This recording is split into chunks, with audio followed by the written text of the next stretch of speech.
दोस्तों, क्या आप जानते हैं कि एक इंसान को जानवर बनने में कितना वक्त लगता है? या फिर ये कहूं कि एक इंसान को गुलाम से मालिक बनने के लिए कितनी बड़ी कीमत चुकानी पड़ती है? आज हम जिस किताब की बात कर रहे हैं वो कोई मोटिवेशनल स्पीच नहीं है। ये एक कड़वा सच है जिसे अरविंद अडेगा ने द वाइट टाइगर में पिरोया है। लेकिन इस कहानी में उतरने से पहले मैं आपको बता दूं कि इस बुक का स्ट्रक्चर कैसा है। ओरिजिनल किताब को 7 नाइट्स यानी 7 रातों में बांटा गया है। ये 7 रातें वो चिट्ठियां हैं जो मुख्य किरदार बलराम हलवाई चीन के प्रधानमंत्री को लिखता है। अब क्योंकि ये कहानी बहुत गहरी है और इसमें समाज के कई काले सच छिपे हैं, इसलिए हमने इसे आपके लिए 4 स्पेशल पार्ट्स में डिवाइड किया है।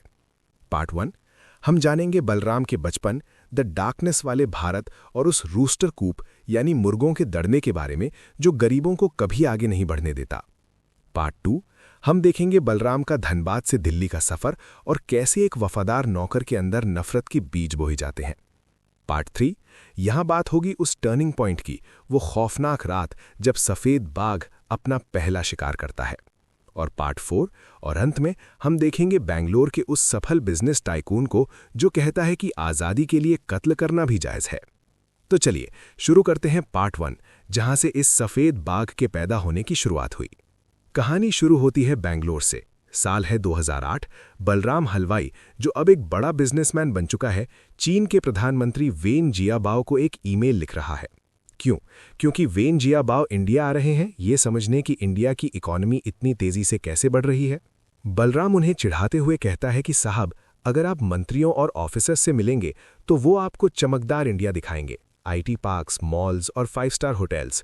लेकिन अगर आपको असली इंडिया समझना है तो आपको मेरे जैसे सफेद बाघ की कहानी सुननी होगी।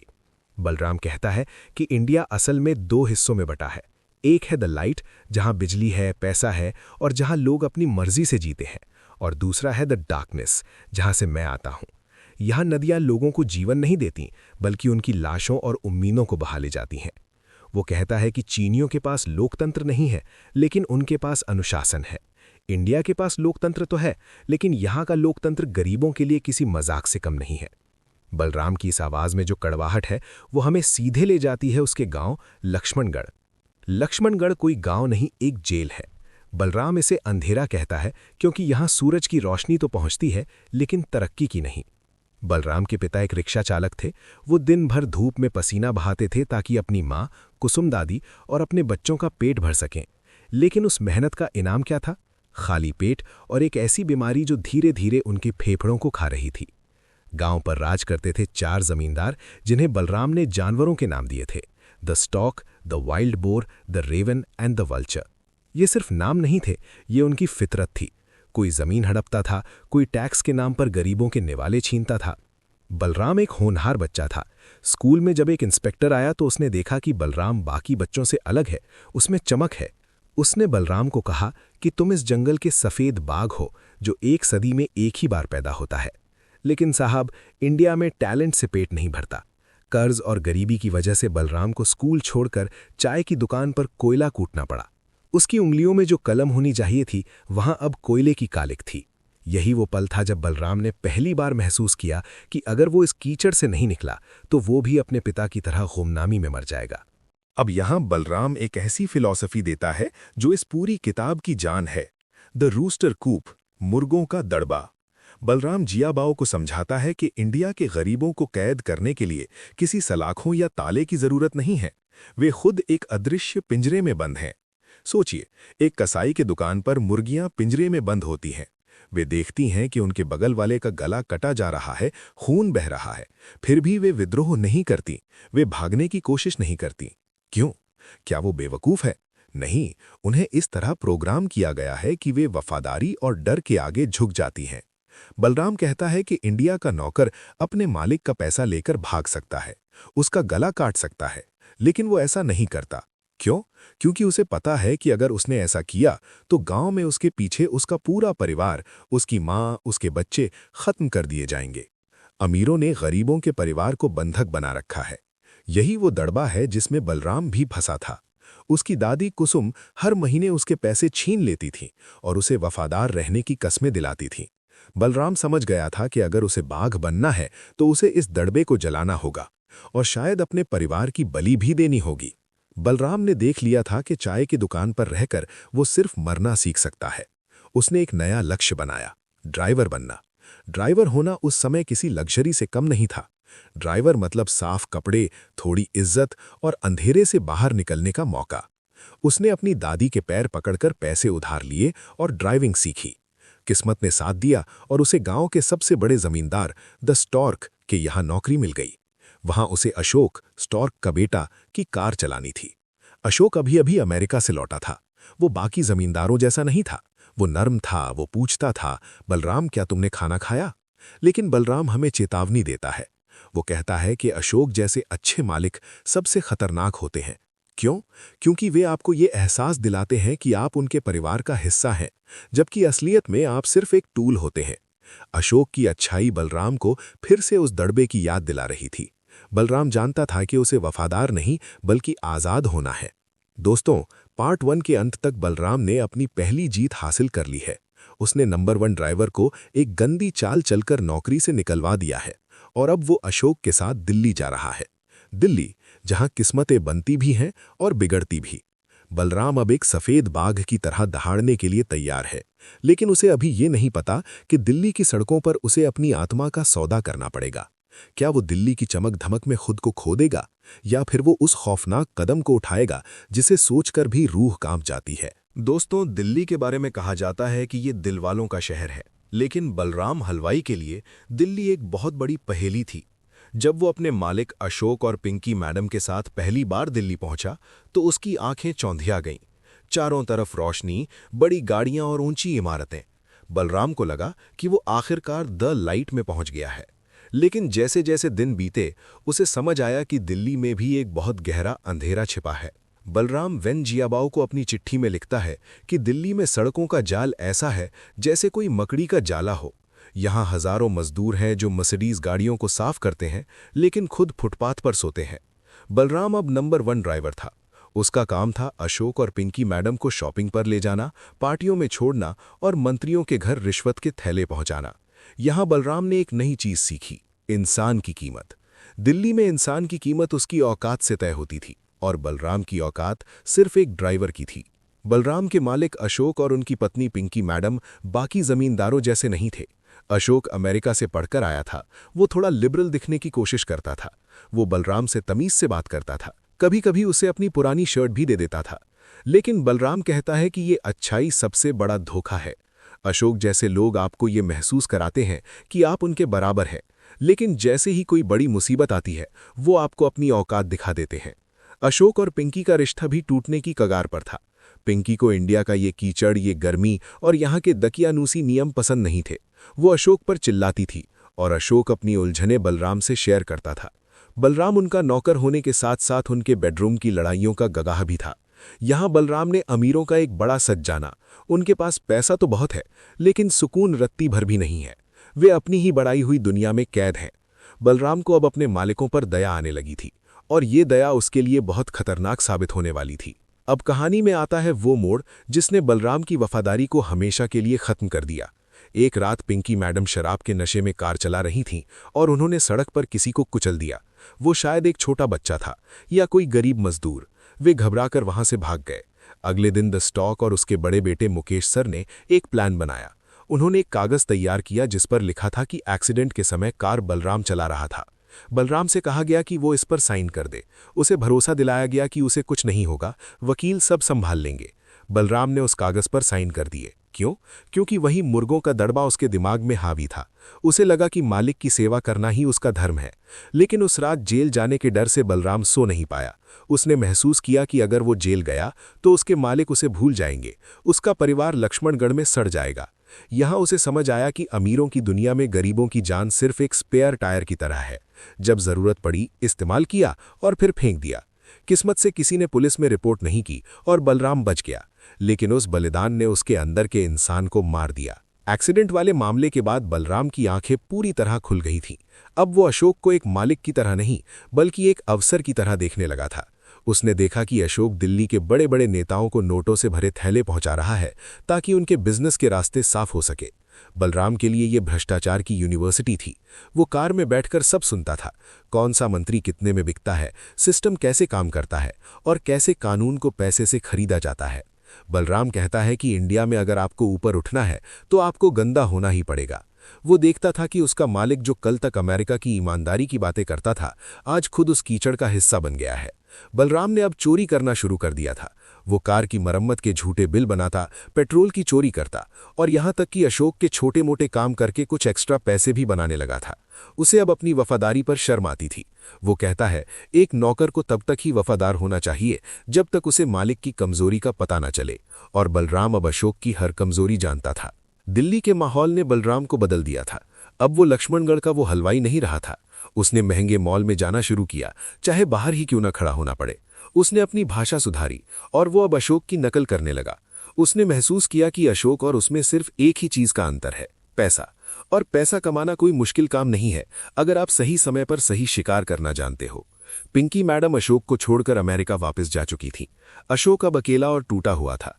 वो अक्सर क्लब जाता, शराब पीता और बलराम ही उसका इकलौता सहारा था। लेकिन बलराम अब सहारा नहीं बल्कि एक शिकारी था जो अपने शिकार के कमजोर होने का इंतजार कर रहा था। उसके दिमाग में बार बार अपने पिता की वो खांसती हुई तस्वीर आती थी और फिर उसे उस नोटों से भरे थैले की याद आती थी जो अशोक की पिछली सीट पर रखा रहता था। पार्ट 2 के अंत तक बलराम का मन पूरी तरह बन चुका है। वो समझ चुका है कि मुर्गों के दड़बे से बाहर निकलने का सिर्फ एक ही रास्ता है, कत्ल। वो आज़ादी की वो हवा महसूस करना चाहता था जो सिर्फ अमीरों के नसीब में होती है। लेकिन क्या वो सच में ऐसा कर पाएगा? क्या एक नौकर सच में अपने उस मालिक का गला काट सकता है जो उसके साथ तमीज से पेश आता था? दोस्तों, क्या आपने कभी सोचा है कि एक वफादार नौकर अचानक कातिल क्यों बन जाता है? क्या वो सिर्फ पैसों का लालच होता है? बलराम हलवाई की कहानी कहती है, नहीं, ये लालच से ज्यादा दम घुटने की कहानी है। दिल्ली में रहते हुए बलराम को काफी समय बीत चुका था। पिंकी मैडम अशोक को छोड़कर जा चुकी थी और अशोक अब पूरी तरह टूट गया था। वो अक्सर अकेला रहता, शराब पीता और बलराम ही उसका इकलौता साथी था। लेकिन इसी बीच बलराम के गांव लक्ष्मणगढ़ से दबाव बढ़ रहा था। उसकी दादी कुसुम चाहती थी कि बलराम अब शादी कर ले। वो उसके लिए लड़की ढूंढ रही थी और चाहती थी कि बलराम अपनी सारी कमाई गांव भेज दे ताकि घर पक्का बन सके। बलराम के लिए ये शादी एक मौत की सजा जैसी थी। उसे पता था कि एक बार उसकी शादी हो गई और बच्चे हो गए तो वो हमेशा के लिए उस मुर्गों के दड़बे में कैद हो जाएगा। वो भी अपने पिता की तरह गरीबी में खांसते खांसते मर जाएगा। दादी की वो चिट्ठी बलराम के लिए एक चेतावनी थी, या तो अभी भागो या फिर हमेशा के लिए गुलाम बन जाओ। उसी समय बलराम को पता चलता है कि अशोक एक बहुत बड़ा काम करने वाला है। वो एक सूटकेस भरकर कैश 7 लाख रुपए लेकर किसी बड़े मंत्री को रिश्वत देने जाने वाला है। 7 लाख रुपए 2000 के दशक के हिसाब से ये इतनी बड़ी रकम थी कि बलराम की कई पुश्तें आज़ादी से जी सकती थी। अब बलराम के सामने 2 ही रास्ते थे, या तो वो 7 लाख रुपयों की रखवाली करे या फिर उन रुपयों के लिए अपने मालिक का गला काट दे। यहाँ एक बहुत बड़ा मॉरल कॉन्फ्लिक्ट शुरू होता है। बलराम जियाबाव को अपनी चिट्ठी में लिखता है कि अशोक कोई बुरा आदमी नहीं था, वो क्रूर नहीं था, वो बलराम को डांटता नहीं था बल्कि उसे दोस्त की तरह ट्रीट करता था। जब अशोक दुखी होता तो बलराम उसे सांत्वना देता। लेकिन यही तो सबसे बड़ी समस्या थी। बलराम कहता है कि अगर अशोक बुरा होता, अगर वो उसे मारता पीटता तो उसका खून करना आसान होता। लेकिन अशोक की ये अच्छाई बलराम के रास्ते का सबसे बड़ा कांटा थी। उसे लग रहा था कि वो एक ऐसे इंसान को मारने जा रहा है जिसने उसे शहर दिखाया, उसे कपड़े दिए, लेकिन फिर उसे याद आता है वो एक्सीडेंट वाला कांड। उसे याद आता है कि कैसे इसी अच्छे अशोक ने उसे जेल भेजने के लिए उस कागज पर साइन करवाए थे। बलराम खुद को समझाता है कि अशोक की ये अच्छाई सिर्फ एक ढोंग है। असलियत में अशोक भी उसी सिस्टम का हिस्सा है जिसने बलराम के पिता को मारा। वो सूटकेस में रखा पैसा बलराम की मेहनत का नहीं बल्कि भ्रष्टाचार का पैसा है। बलराम महसूस करता है कि इस दुनिया में इंसानियत सिर्फ अमीरों का शौक है, गरीबों के लिए तो सिर्फ सर्वाइवल ही सच है। वो आखिरी बार रियर व्यू मिरर में अशोक को देखता है। अशोक बेखबर था कि उसका सबसे वफादार कुत्ता अब भेड़िया बन चुका है। वो रात दिल्ली के मॉनसून की एक भारी रात थी। अशोक को एक मंत्री के घर जाना था। कार की पिछली सीट पर वो लाल सूटकेस रखा था जिसमें नोटों की गड्डियां थीं। बलराम गाड़ी चला रहा था लेकिन उसका दिमाग कहीं और था। उसने पहले ही प्लान बना लिया था। उसने कार का एक टायर थोड़ा ढीला कर दिया था, या शायद उसे पंक्चर का बहाना बनाना था। सड़क सुनसान थी, गुड़गांव के पास का कोई इलाका जहां उस वक्त सिर्फ झाड़ियां और सन्नाटा था। बलराम ने गाड़ी रोकी। उसने कहा, साहब, टायर में कुछ दिक्कत लग रही है, शायद पंक्चर है। अशोक, जो कि बलराम पर अंधा विश्वास करता था, कार से नीचे उतरा। वो झुककर टायर देखने लगा। बारिश तेज थी, अशोक भीग रहा था। बलराम के हाथ में शराब की एक खाली बोतल थी, जिसे उसने नीचे से तोड़कर एक नुकीला हथियार बना लिया था। उसके दिल की धड़कनें इतनी तेज थीं कि उसे बारिश का शोर भी सुनाई नहीं दे रहा था। उसके दिमाग में सिर्फ एक ही बात गूंज रही थी, व्हाइट टाइगर, व्हाइट टाइगर। उसने गहरी सांस ली और पूरी ताकत से वो कांच की बोतल अशोक की गर्दन में उतार दी। अशोक को संभलने का मौका भी नहीं मिला, वो कीचड़ में गिर गया। बलराम ने उसे तब तक मारा जब तक उसकी सांसें थम नहीं गई। 700 साल की गुलामी का गुस्सा उस एक रात में निकल रहा था। बलराम ने अपने मालिक का खून कर दिया था। उसने उस अच्छे आदमी को मार दिया था जो उसे भाई कहता था। लेकिन बलराम के लिए उसने किसी इंसान को नहीं, बल्कि उस पिंजरे के ताले को तोड़ा था। खून करने के बाद का वो सन्नाटा सबसे डरावना होता है। बलराम ने अशोक की लाश को कीचड़ और झाड़ियों में घसीटकर फेंक दिया। उसने अपनी शर्ट से खून साफ किया और वो लाल सूटकेस लेकर कार में बैठ गया। 7 लाख रुपए अब उसके थे। लेकिन अब वो कहाँ जाएगा? दिल्ली की पुलिस उसे ढूंढ निकालेगी। उसका परिवार लक्ष्मणगढ़ में खतरे में था। उसे पता था कि स्टॉक और मुकेश सर उसके पूरे परिवार को खत्म कर देंगे। लेकिन बलराम जियाबाव को लिखता है कि उस पल उसे अपने परिवार की चिंता नहीं थी, उसे सिर्फ अपनी आज़ादी की फिक्र थी। उसे लग रहा था कि उसने पहली बार ताज़ी हवा में सांस ली है। वो अब गुलाम नहीं था। उसने वो काम कर दिया था जो हजारों सालों से किसी नौकर ने नहीं किया था। वो कहता है कि एक मुर्गों के दड़बे से बाहर निकलने के लिए आपको अपनी रूह को बेचना पड़ता है, और उसने वही किया। वो अपने भतीजे धर्म को साथ लेता है, जिसे उसकी दादी ने दिल्ली भेजा था। वो धर्म को छोड़ नहीं सकता था, क्योंकि धर्म भी उसी खून का हिस्सा था। वो दोनों नई दिल्ली रेलवे स्टेशन पहुंचते हैं।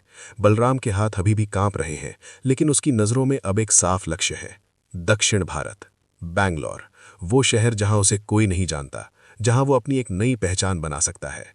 दिल्ली से बैंगलोर का वो ट्रेन का सफ़र बलराम की जिंदगी का सबसे लंबा सफ़र था। उसे हर आहट पर डर लगता था। उसे लगता था कि हर टीटी, हर पुलिस वाला सिर्फ उसे ही देख रहा है। उसने अखबार खरीदा, ये देखने के लिए कि क्या अशोक के कत्ल की खबर छपी है। उसे अपनी और अशोक की वांटेड वाली फोटो दिखी। दिल्ली पुलिस उसे ढूंढ रही थी। लेकिन यहां बलराम का दिमाग एक शातिर अपराधी की तरह काम करने लगा। उसने अपनी पहचान छुपाई, उसने अपना हुलिया बदला। वो अपने साथ छोटे धर्म को संभाल रहा था, जिसे कुछ समझ नहीं आ रहा था कि क्या हुआ है। बलराम ने महसूस किया कि अमीर बनने के लिए सिर्फ पैसा काफी नहीं है, आपके अंदर एक ठंडा दिल भी होना चाहिए। उसने अपने परिवार को पीछे छोड़ दिया था, शायद मौत के मुंह में।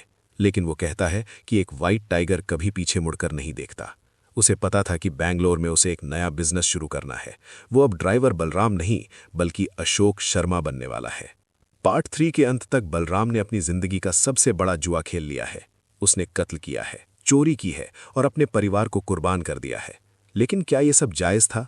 क्या 7 लाख रुपए और आज़ादी की वो एक सांस एक इंसान की जान से बढ़कर थी? बलराम कहता है हाँ। वो कहता है कि आज़ाद होने के लिए अगर नरक में भी जाना पड़े तो वो मंजूर है।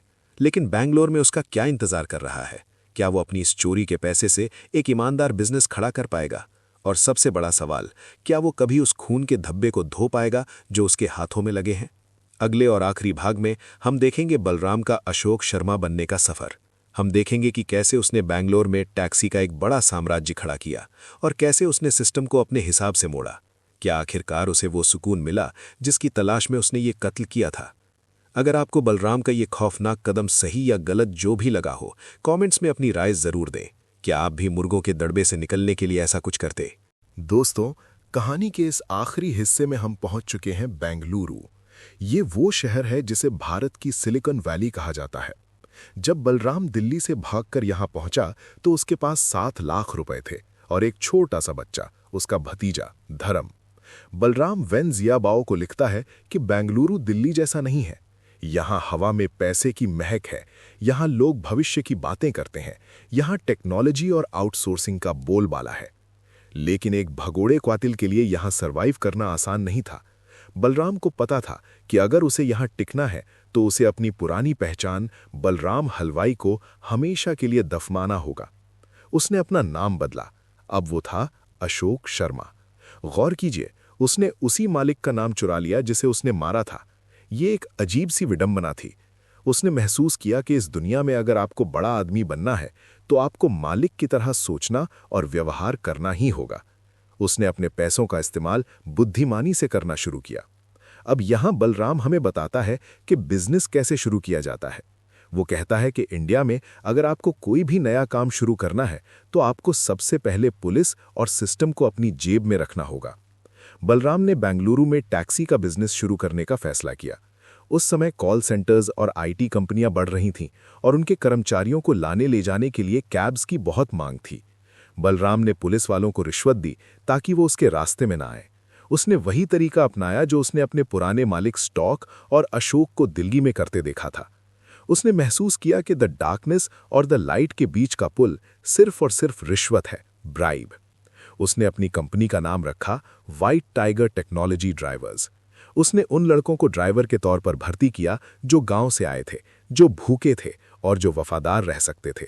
बलराम अब एक मालिक बन चुका था। वो अब पिछली सीट पर बैठता था। वो अब कैब चलाने वालों को आदेश देता था। उसने देखा कि चक्र पूरा घूम चुका है। कल तक वो स्टीयरिंग थामे हुए था, आज कोई और उसके लिए स्टीयरिंग थाम रहा था। लेकिन बलराम कहता है कि वो एक अलग तरह का मालिक है। वो अपने ड्राइवरों के साथ तमीज से पेश आता है, लेकिन उसे पता है कि वो भी उनके लिए वही दड़बा बना रहा है जिसमें वो खुद कभी कैद था। कहानी में एक बहुत ही कड़वा मोड़ आता है जब बलराम की कंपनी का एक ड्राइवर रात में एक एक्सीडेंट कर देता है जिसमें एक बाइक सवार की मौत हो जाती है।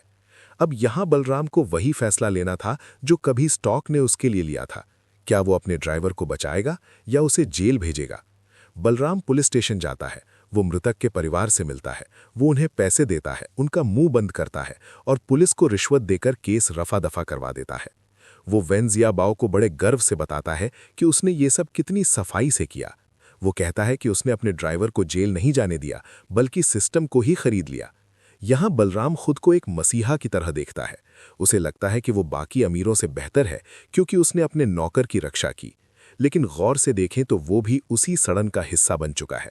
उसने कानून का मजाक उड़ाया, उसने एक जान की कीमत लगाई। बलराम का सफेद बाघ अब पूरी तरह से इस जंगल का राजा बन चुका था, लेकिन वो जंगल उतना ही खूंखार और भ्रष्ट था जितना कि लक्ष्मणगढ़। चिट्ठी के अंत में वेन जियाबाओ बलराम से एक बहुत बड़ा सवाल पूछता है। वो कहता है, साहब, क्या आपको लगता है कि मैंने जो किया वो गलत था? बलराम को अपने किए पर कोई पछतावा नहीं है। वो कहता है कि अगर उसे दोबारा मौका मिले तो वो फिर से अशोक का गला काटेगा। उसके लिए आज़ादी की वो एक सांस, भले ही वो खून से सनी हो, गुलामी की पूरी जिंदगी से बेहतर है। लेकिन यहाँ एक बड़ा डार्क पहलू है। बलराम को पता है कि उसके इस कृत्य की वजह से उसके गांव लक्ष्मणगढ़ में उसके पूरे परिवार, उसकी दादी, उसके भाइयों, उसकी मां को शायद स्टॉक के गुंडों ने मार दिया होगा। उसने अपनी आज़ादी के लिए अपने ही खून की बलि दे दी। बलराम जियाबाओ को कहता है कि इंडिया में एक गरीब को आज़ाद होने के लिए अपने परिवार को भी कुर्बान करना पड़ता है। वो अब एक सफल एंटरप्रेन्योर है। उसके पास पैसा है, पावर है और बेंगलुरु के बड़े बड़े लोग उसे अशोक शर्मा के नाम से जानते हैं। लेकिन वो ये भी जानता है कि वो हमेशा एक भगोड़ा रहेगा। उसकी असलियत सिर्फ वो खुद जानता है। वो कहता है कि उसने मुर्गों के दड़बे को तोड़ दिया है, लेकिन क्या वो सच में आज़ाद है या उसने सिर्फ अपना पिंजरा बदल लिया है? अब वो एक सुनहरे पिंजरे में है जहां वो खुद कसाई बन चुका है। द व्हाइट टाइगर का अंत किसी सजा के साथ नहीं होता। बलराम पकड़ा नहीं जाता, वो हारता नहीं है, वो जीत जाता है। और यही अरविंद अडीगा का सबसे बड़ा सोशल कमेंट है। वो दिखाना चाहते हैं कि आज के इंडिया में सफलता के मायने बदल चुके हैं। यहाँ ईमानदारी एक लग्जरी है जिसे गरीब अफोर्ड नहीं कर सकते। बलराम की कहानी हमें ये सोचने पर मजबूर करती है कि क्या हमारा समाज इतना खोखला हो चुका है कि एक इंसान को इंसान बने रहने के लिए जानवर बनना पड़ता है? बलराम कहता है कि आने वाला वक्त पीली और भूरी नस्लों का है, चीन और इंडिया का। वो कहता है कि गोरे लोग अब बूढ़े हो चुके हैं, लेकिन इस न्यू इंडिया में क्या हम सच में तरक्की कर रहे हैं या हम सिर्फ और अधिक खूंखार शिकारी पैदा कर रहे हैं? बलराम हलवाई उर्फ अशोक शर्मा अब बेंगलुरु की सड़कों पर अपनी नई ऑडी में घूमता है। वो कहता है कि कल पुलिस उसे पकड़ भी ले तो उसे गम नहीं होगा, क्योंकि उसने वो आज़ादी देख ली है जो करोड़ों हिंदुस्तानी कभी नहीं देख पाएंगे। वो एक सफ़ेद बाघ है और बाघ कभी माफ़ी नहीं मांगते। तो दोस्तों, ये थी अरविंद अडीगा की द व्हाइट टाइगर। एक ऐसी कहानी जो चुभती है, गुस्सा दिलाती है, लेकिन आपको सोचने पर मजबूर कर देती है। बलराम एक विलन है या पीड़ित, ये फैसला मैं आप पर छोड़ता हूं। लेकिन एक बात तो साफ है, जब तक समाज में लाइट और डार्कनेस का ये भारी अंतर रहेगा, तब तक लक्ष्मणगढ़ जैसे अंधेरे कोनों से बलराम हलवाई निकलते रहेंगे और हर बार वो मुर्गों के दड़बे को तोड़ने के लिए खून बहाने से पीछे नहीं हटेंगे। अगर आपको ये 4 पार्ट की सीरीज पसंद आई तो इस स्टोरी को अपने उन दोस्तों के साथ शेयर करें जो कहते हैं कि दुनिया सिर्फ सीधी और सरल है। कमेंट्स में लिखें व्हाइट टाइगर, हीरो और विलेन। हमें सपोर्ट करने के लिए चैनल को सब्सक्राइब करें ताकि हम ऐसी ही और भी वर्ल्ड क्लास किताबों को आपके लिए डिकोड कर सके। मिलते हैं अगली किताब के साथ। तब तक अपने अंदर के सफेद बाघ को जिंदा रखिए, लेकिन उसकी दिशा सही चुनिए। शुक्रिया।